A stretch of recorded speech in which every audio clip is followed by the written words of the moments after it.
Bang, kalau tangkai cabai tiba-tiba terkena jamur itu pakai apa? Jadi untuk mengatasi penyakit busuk ya pada tanaman cabai, baik itu busuk batang, busuk ranting, busuk pucuk, busuk daun, yang pastinya dikenal dengan istilah penyakit Phytophthora, itu kan rawan ya, rawan menyerang tanaman cabai kita di masa-masa menghampiri panen sampai masa-masa panen. Itu bisa menyebar dari tanaman yang satu ke tanaman yang lain dan bisa menyebabkan seluruh tanaman cabai kita itu bisa terkena semua. Dan resikonya itu kalau misalkan dia parahnya itu tanaman cabai kita gampang patah-patah. Apalagi kalau misalkan dia sudah menyerang ranting dan batang, itu tanaman cabai kita gampang patah ataupun dia rapuh.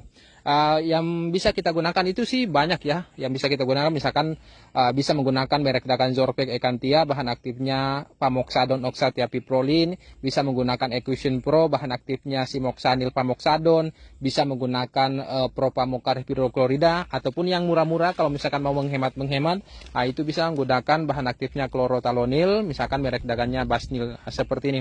Ini dosis penggunanya cukup gunakan 2 sendok makan, tapi sendok makannya tidak terlalu penuh. 2 sendok makan tidak terlalu penuh untuk satu tangki 15 liter. Bisa dicampur dengan pupuk daun, bisa dicampur dengan insektisida, asam amino, dan perekat. Ini kita gunakan dari awal tanaman cabai kita, misalkan di masa pertumbuhan itu juga tidak masalah kita gunakan, aman karena ini bentuknya tepung, jadi aman kita gunakan pada tanaman cabai yang masih muda seperti ini.